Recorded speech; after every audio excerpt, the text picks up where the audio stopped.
siapa? Perkenalin, nama aku Mulia Fajar, biasa dipanggil Fajar aja. Fajar sekarang lagi sibuk apa? Berhubung COVID, gue sekarang kerja fokusnya, tapi Di sebelum perusahaan swasta lah ya. perusahaan swasta. Kuliah di mana sih? Aku kuliah di Universitas Tanjung Pura, jurusan Ilmu Ekonomi, Antanis Debes. Angkatan 2013. Angkatan tahun 2013. 2013 selesainya di Selesainya 2018 awal. Sebenarnya sih 2017 gitu. Halangan dosennya lagi ke luar negeri, pembimbingnya jadi ditahan dulu. Jadi sebelum 4 tahun udah selesai berarti. sebelum 3 tahun 6 bulan. 3 tahun 6 bulan udah selesai. Udah selesai kuliah ya. Waktu itu kuliahnya itu ngambil skripsi apa? Kemarin ngambil skripsi yang berhubungan dengan keuangan sih, karena ekonomi. Ambil datanya di mana? Kemarin datanya di beberapa bank di Kalimantan Barat, dan itu kebetulan datanya ada di Bank Indonesia sih, jadi satu tempat aja. Oh, bisa. Jadi pada saat kuliah itu organisasi yang diikuti ada? Lumayan banyak, mulai dari organisasi dalam kampus sampai di luar kampus apa ikutin, karena ya menarik banget sih untuk ikut banyak hal. Oke, menarik. Kalau di dalam kampus itu kegiatan yang kita ikuti, dalam kampus aku pernah sebagai peserta staff gitu sih di himpunan HIMEPA, katanya himpunan mahasiswa ilmu ekonomi. Ada itu sebagai BEM juga, sebagai BEM, badan anggota BEM di kampus ya. Terus ekonomi udah itu. Untuk di luarnya ikut ISEC. ISEC itu pertukaran belajar. Itu yang menarik. Keluar. Jadi aku sebagai pengurusnya di situ. Setiap orang yang pengen keluar masuk, aku yang nguruskan. Mau kemanapun negaranya. Berapa lama ngurus itu? 1 tahun.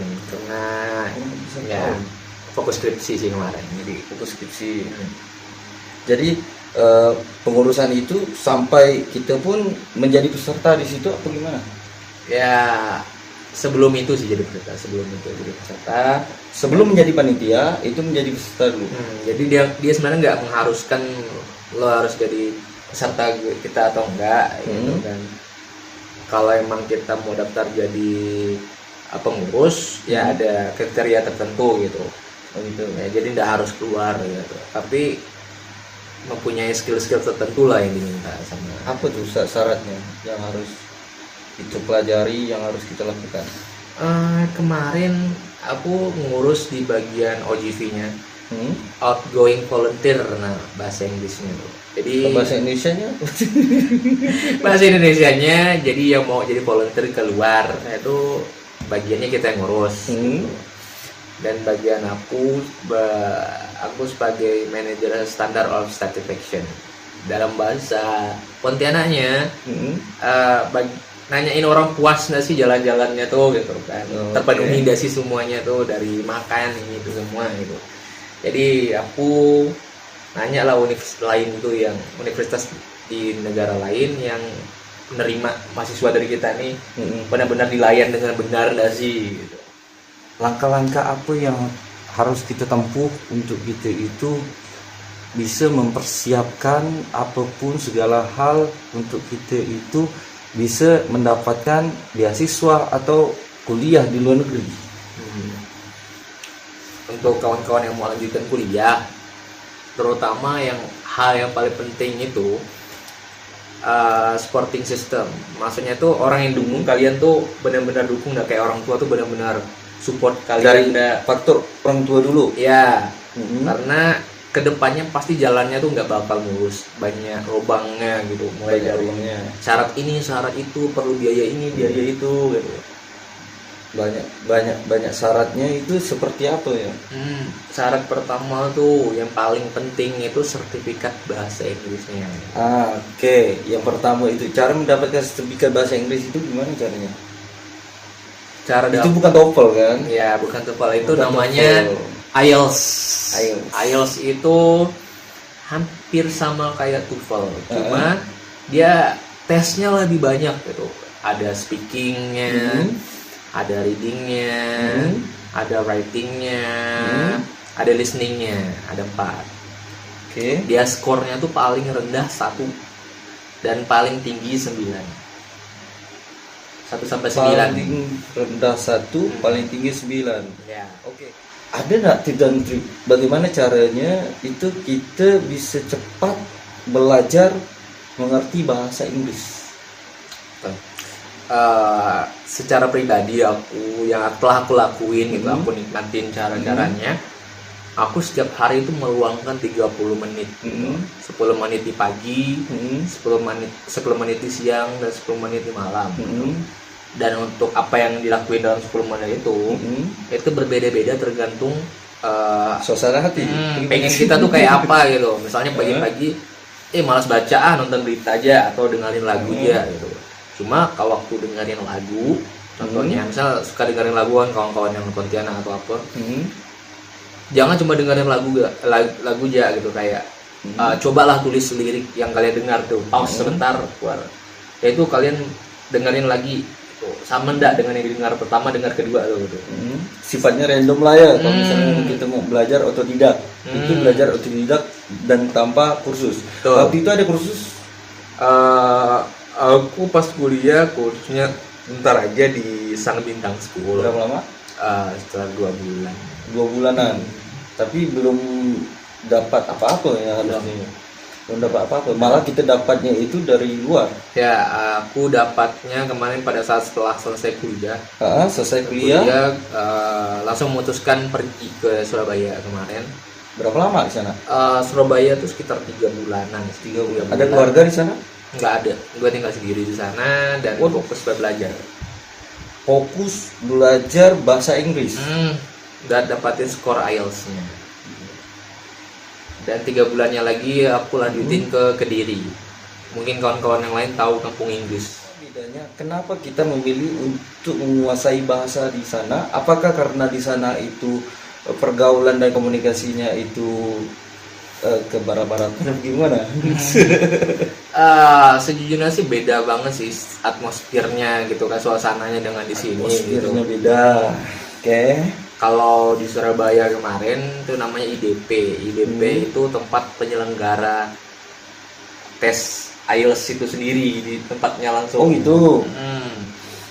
Tesnya di sana. Tesnya sana juga. Makanya ke sana. Persiapan sekalian. Tesnya pun di sana ya. Okay. Terus 3 bulan selanjutnya di Pare, Kampung Inggris. Karena di sana tuh sekalian liburan juga gitu. Di sana suasananya nyaman, di mana-mana orang pakai sepeda gitu. Berasa di luar negeri lah, kayak bahasa Inggris gitu, orang pakai sepeda apa gitu. Asik ya, suasananya, pemandangannya. Ya. Di sana masih alami kan? Betul.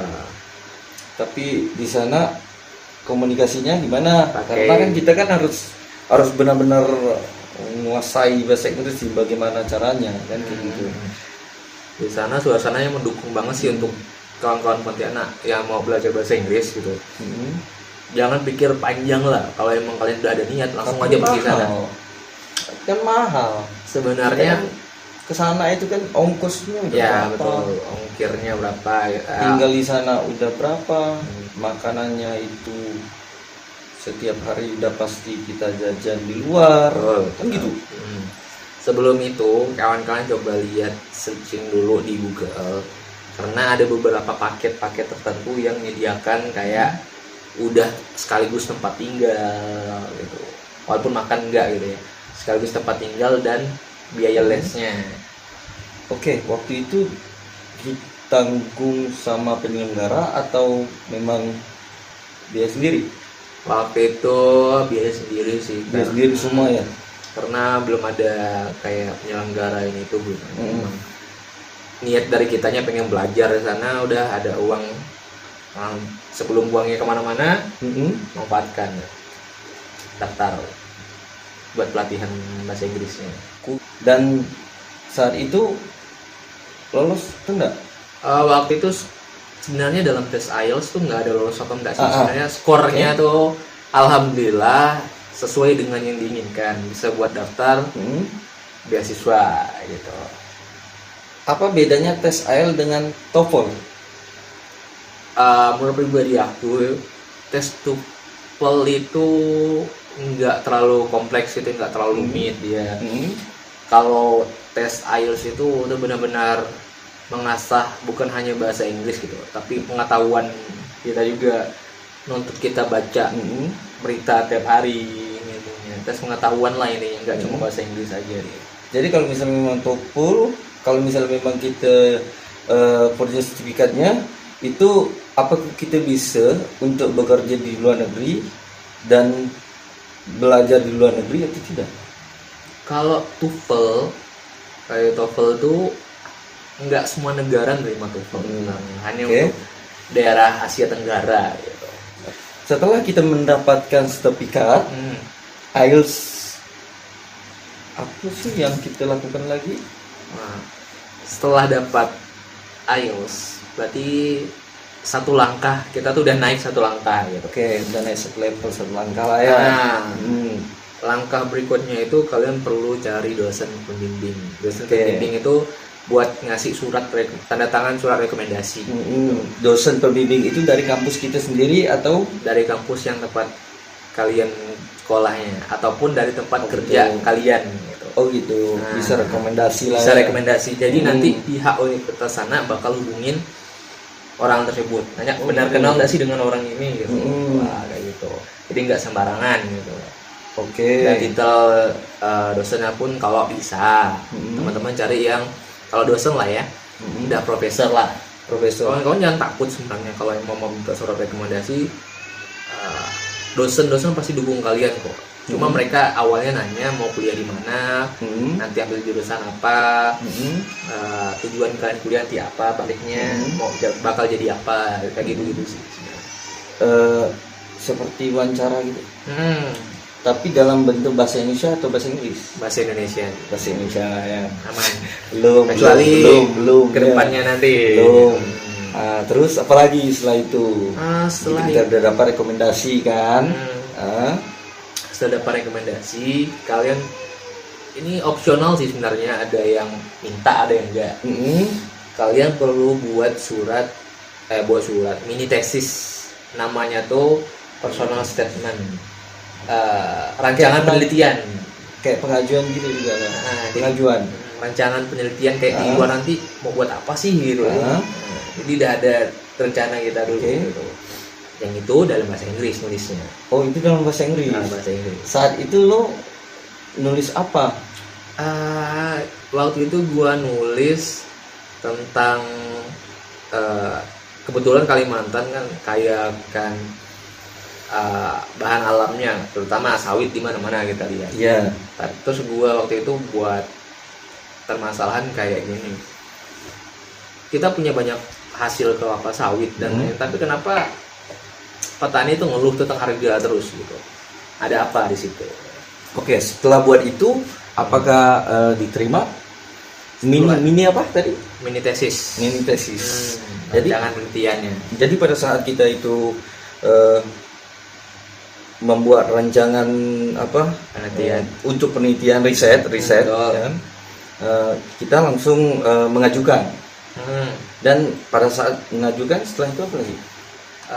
Nanti tahap berikutnya kan lengkap dari kita nih, ada rekomendasi, ada rekomendasi ada. Nah, tidak kalah penting berikutnya nih paspor nih jangan sampai kurang dari 6 bulan. Paspor jangan buat kurang dari 6 bulan. Ibaratkannya tuh jangan sampai 6 bulan lagi mau expired nih. Kalian harus perpanjang dulu kalau emang itu. Kita kan ada pilihan-pilihan tuh, kita mau kemana kan? Kita mau ke negara mana? Istilahnya lagak gitu ya. Betul. Kita ngomongnya lagak ya. Kita mau ke negara mana, kita mau kuliah apa kerja kan gitu kan. Ada kan di situ kan pilihan-pilihannya. Jadi lo ngambil kuliah atau kerja gitu? Waktu itu gue ngambil kuliah S2 di Glasgow University. Kawan-kawan boleh cari di internet Nanti tunjukin juga ya. Glasgow University itu letaknya di Skotlandia. Di Skotlandia. Masih di bagian Inggris dia. Oke. Terus di situ gue daftar beasiswa Erasmus namanya. Daftar beasiswa Erasmus namanya namanya. Erasmus. Keren. Jadi kalau misalkan memang kita udah pilih itu, ada tes-tes lagi nggak selanjutnya? Nah, kalau bagian yang aku pilih kemarin, ke bagian aku aja ya, itu kemarin perlu mini tesis saja, jadi nggak perlu wawancara. Oh gitu. Nah, karena ada beberapa beasiswa yang walaupun udah mini tesis, dia mau wawancara lagi. Oke. Kebetulan punya aku kemarin nggak ada wawancaranya. Jadi tulisannya harus benar-benar. Hanya mini tesis, udah kelar. Udah selesai. Habis itu kita menunggu apa lagi? Habis itu kalau kita keterima nanti dapat LOA. Itu letter of acceptance. Namanya surat tanda kalau kita keterima sama orang sana. LOA, letter of acceptance. Acceptance. Di accept lah kita sama orang sana. Jurusan apa yang mau diambil di sana waktu itu? Waktu itu jurusannya di social market local creativity. Jadi market market lah gitu, pasar lah intinya mudah. Pokoknya itulah ya. Nanti aku catat di sini. Ya udahlah, kita ngerti atau enggak, pokoknya kita dengarkan lah ya. Habis itu ada panggilan lagi. Paling kita dipanggil ke dubesnya sih, duta besar Inggris di Indonesia, Jakarta gitu kan. Yaitu kita bakal di interview kayak kamu mau ambil jurusan apa di sana, lebih tanya kayak gitu sih. Itu yang interview siapa? Ada orang di duta besarnya sana. Jadi kita kan udah dapat surat terima. Paling ditanya kita benar-benar diterima nggak sih gitu, benar sih orang sana manggil kita. Jadi ibaratkan tuh surat LOA-nya tuh bukan abal-abal lagi, makanya ditanya lagi. Tapi itu mengirimkan email nggak? Kita daftarnya via online, bisa email atau apa. Cuma untuk yang tes IELTS ini tuh emang harus ke Surabaya, dan untuk yang setelah diterima tuh kan menunjukkan LOA-nya tuh ke duta besar Inggris di Jakarta. Oh berarti ke Jakarta? Jakarta buat dapatin visanya nanti. Ke Jakarta buat dapetin visa. Udah sempat waktu itu ke Jakarta? Waktu itu berhubungan dengan COVID. Tapi kemarin dapat kan? Dapat. Kemarin dapat. Berarti harusnya itu kan udah belajar di Skotlandia. Harusnya udah belajar di Skotlandia karena udah lolos kan, udah dikatakan lolos. Udah lengkap semuanya. Tapi karena ya kondisi gitu tuh saat ini kan nggak bisa mungkin ya. Nggak tahu lah, kau yang tahu kan, nggak paham, bisa jelaskan nggak? Kemarin aku udah diterima, aku udah dikirimin email sama universitas sana kalau nandalkan kalau emang udah ada nomor mahasiswanya lah, ibaratkan nomor kartu mahasiswa itu udah lengkap semua. Kayak kita sini nik lah ya. Ada terima, ada dikirim dah gitu kan. Tapi berhubungan dengan COVID gitu, jadi pihak sana nggak nerima untuk orang datang, orang masuk tuh nggak nerima orang luar masuk gitu. Di Jakarta? Enggak, di negara sananya. Di negara Skotlandianya itu nggak nerima. Ya karena waktu itu lagi panas-panasnya isu COVID gitu di mana-mana itu. Setelah itu aku dapat tawaran dari mereka kalau emang kayak gitu kita menyelenggarakan kelas online, dia bilang. Itu udah komunikasinya itu menggunakan bahasa Inggris. Udah mulai. Aku langsung hubungin orang sananya langsung. Gitu. Oh, menghubungi orang sananya langsung pakai bahasa Inggris. Luar biasa. Nanyain kelanjutannya nih gimana ya kasus kayak gini. Karena kita perlu kepastian kan mau pergi atau enggaknya gitu. Terus mereka nggak bisa buka border gitu kan, itu pemerintahan urusannya, bukan universitas lagi gitu kan. Akhirnya mereka nawarkan kelas online, tapi waktu itu aku nolak sih kelas online gitu kan, karena terus aku minta sama mereka bisa nggak sih diperpanjang gitu, tahun masuknya nggak usah tahun ini, tahun depan lah nunggu covid udah selesai gitu. Tapi mereka bilang mereka ada sistem ini itu gitu, jadi nggak bisa yang masuk tahun ini diganti masuk tahun depan. Oh gitu. Nah nggak bisa. Nah, jadi kalau misalnya memang kita udah stop di situ, berarti tahun-tahun berikutnya itu udah nggak berlaku lagi istilahnya. Jadi kalau kita mau pindah ke tahun depan harus daftar lagi gitu. Oh berarti kalau misalnya memang kita mau mengikuti di tahun depannya, berarti kita mengikuti ulang dari awal lagi gitu. Oh. Jadi kemarin aku milih. Jadi kemarin udah ngomong sama orang tua, udah ngomong sama keluarga ya masalah ini. Kalau misalnya memang melanjutkan kuliahnya di Skotlandia itu menggunakan online, jadi tidak berhubungan langsung. Betul. Nah, itu yang lo nggak bisa, nggak terima sih, soalnya kayak terima, ya. Udah perjuangan lumayan panjang gitu, terus kita bukan cuma pengen dapat ilmunya gitu, tapi suasana juga di sana dapat, relasi berhubungan langsung sama orang-orang sana gitu, dan memutuskan untuk cancel aja. Iya. Tapi kalau dipikir, kecewa ya. Awal sih pasti kecewa sih, manusiawi sih kecewa setelah perjuangan berapa lama gitu. Capek enggak tuh, udah istilahnya kita habis-habisan kan, kepengen benar-benar kita itu kuliah di luar negeri, ternyata stopnya karena kondisi COVID ya. Iya. Itu benda berapa kemarin? Ya, di tahun 2019 awal sih. 19 awal atau 2020? Persiapan tuh dari 19 awal. Persiapan dari 2019 awal. Akhirnya dinyatakan lolos itu 2020. Pas kondisi kita memang lagi marak-maraknya COVID ya. Karena nunggu beasiswa tuh bukan bentar. Ada seleksi berkas dulu, seleksi ini itu dulu, baru SPB lagi kan. Banyak seleksinya, baru tahu diterima. Makanya nggak lama nunggunya tuh, nggak bentar nunggu. Tapi saat itu ada di Jakarta atau di Pontianak? Dari Pontianak. Udah di Pontianak. Dari Pontianak. Apa perasaan? Pasti sedih sih, awalnya sedih, kecewa gitu, cuma belajar. Saat itu siapa yang di samping itu? Waktu itu kebetulan aku udah punya rumah sendiri di sini, tinggal sendiri, jadi sedihnya sendiri.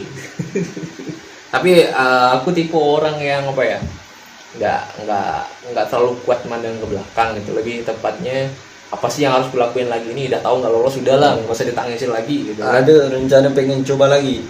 Pasti ada. Pasti ada. Karena kan udah dilalui juga kan, karena memang itu cita-citanya ya. Betul, itu memang cita-citanya kan. Ya emang pengen sih dari kuliah dulu pengen lanjut lagi gitu. Dari kuliah pengen lanjut lagi, tapi lanjutnya di luar negeri. Apa di luar negeri lebih menjanjikan? Nama daerah itu Silicon Valley, cari aja nanti. Itu apa tuh? Itu daerah perbisnisan lah, kayak Tesla di situ, kayak Samsung itu. Pokok daerah brand-brand ternama lah di situ semua. Daerah mana? Dia itu daerah di USA, dia Silicon Valley namanya. Amerika. Oh jadi memang itu impian lah. Ya jadi rencana hidupnya pengennya kayak gitu. Oh rencana kita tuh misalnya udah habis kuliah gini kan, pengennya ke sini nantinya. Amin. Semoga terwujud. Semoga apa yang kita cita-citakan, apa yang ingin kita capai, semoga terwujud lah ya. Dan termasuk Fajar kan. Kalau misalkan memang berhenti karena kondisi dan situasinya, ya belum berarti itu sudah berakhir. Hidup itu sudah selesai. Tidak, kita masih punya waktu untuk mencoba dan berusaha kembali pada saat peluang itu ada di depan mata kembali kan gitu. Jadi kalau misalnya memang tahun depan ada lagi, mau ikut, coba lagi. Cobanya jangan sampai menghentikan impian kita lah ya. Betul. Jangan sampai menghentikan impian kita. Pengen menjadi seorang apa sih banyak nantinya? Kan pasti ada cita-cita, mungkin itu dari kecil atau itu memang udah dewasa. dewasa pun udah kepikiran mungkin beda lah kan dengan cita-cita masa kecil kan. Betul. Masa kecil masih ngambang lah. Orang bilang pengen jadi pilot, ikut pilot. Guru-guru juga.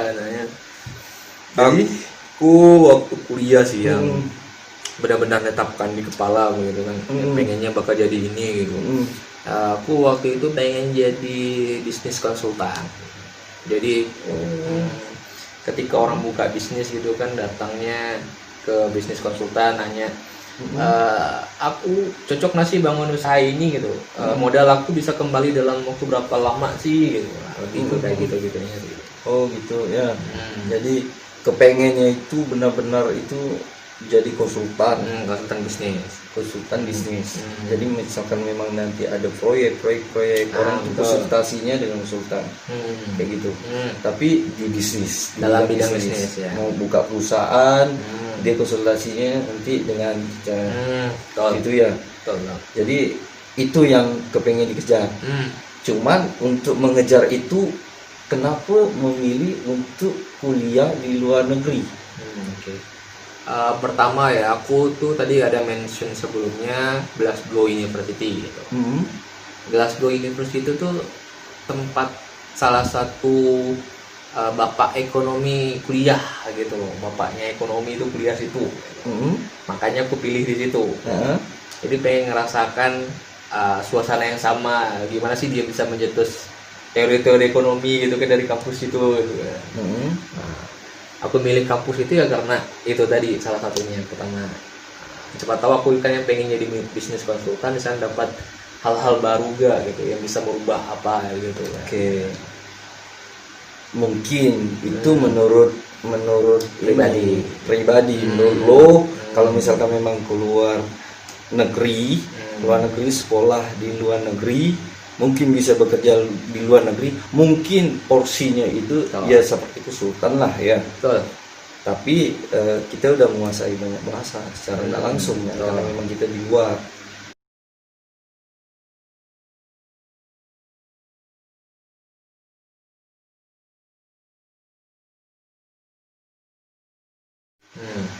Orang tua masih di kampung. Ya, orang tua masih di kampung, di Sanggau, Kalimantan Barat. Orang tua udah tidak sayang lagi sama lo? Secara tidak langsung sih sebenarnya kayak gitu. Tapi karena aku dari kecil udah terbiasa jauh gitu ya.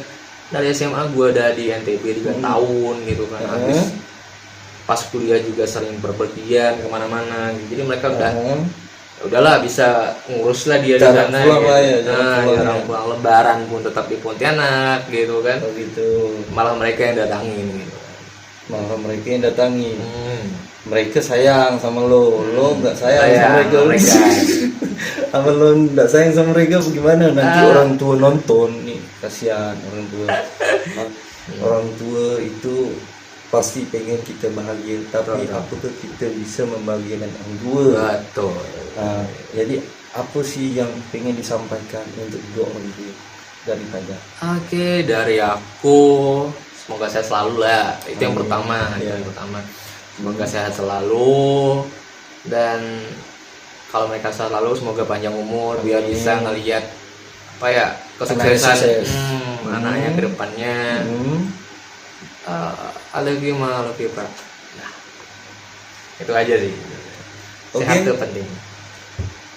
Berarti tetap sayang lah ya sama orang tua. Sayang sama orang tua. Walaupun jauh di mata tapi dekat di hati. Jauh di mata dekat di hati. Pertanyaan terakhir. Apa sih yang paling disenangi pada saat kecil tapi bermain dengan orang tua? Apa sih? Hal yang masih diingat lah sampai sekarang. Masih diingat sampai sekarang itu, gue masih ingat waktu ayah gue pergi ke sekolah pakai sepeda gitu, ngajarnya pakai sepeda, dan gue ikut ngajar. Bapak ngajar. Bapak guru SD.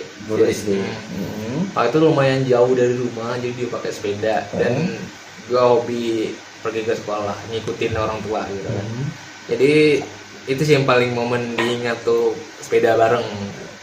Gitu. satu sepeda berangkat sekolah gitu. Jadi momen yang paling diingat, momen yang memang tidak pernah akan dilupakan. Betul.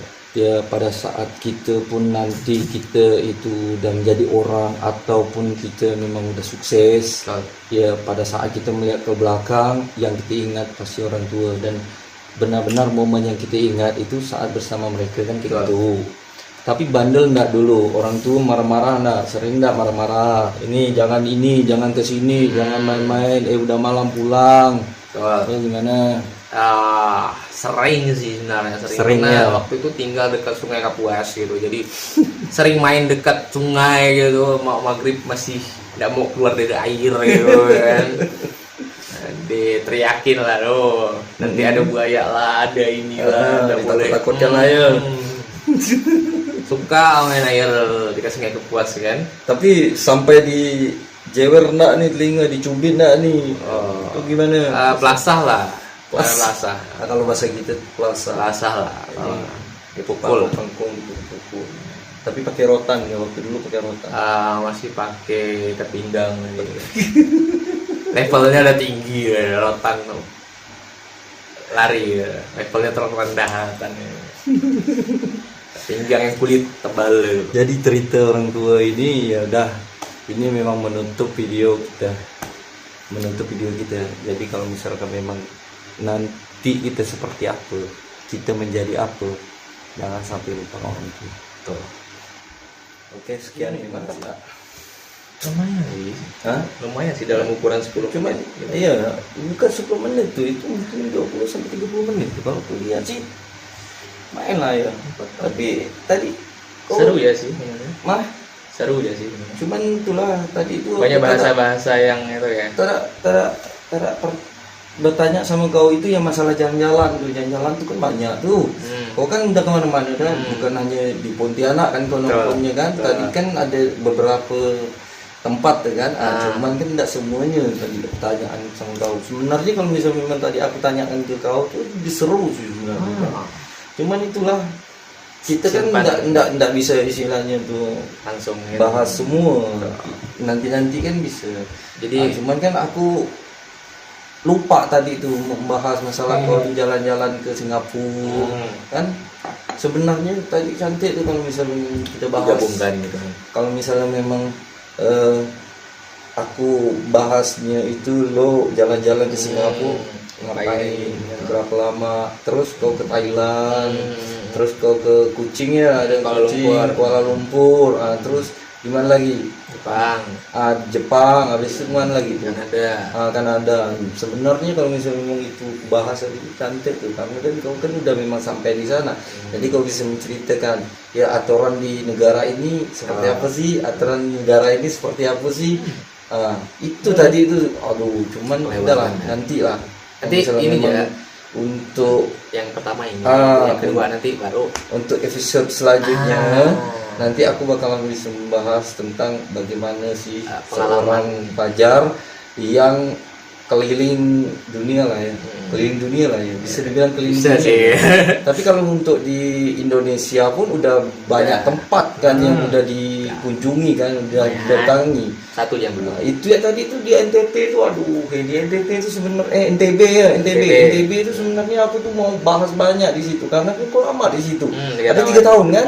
3 tahun itu udah banyak sekali dari makanannya kan. Makanan apa tadi itu?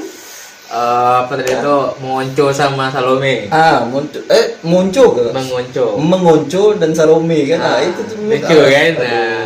Lucu tuh. Terus apa makanan apa tuh, daging kuda ya, daging kuda. Terus olahraga di sana tuh pacuan kuda. Cuman kalau di sana tuh kalau dibahas mungkin nggak habis, cuman 1 jam bisa. Santai dulu lah ya nanti untuk episode selanjutnya ya. Jadi tidak semua kan langsung kita. Jadi kalau misalnya memang kawan-kawan pengen lagi dengar Fajar bercerita, seorang Fajar bercerita, nanti komennya lah di bawah tuh. Nanti aku bakalan tontonkan lagi episode selanjutnya. Ditunggu ya. Jangan lupa subscribe. Jangan lupa. Dah.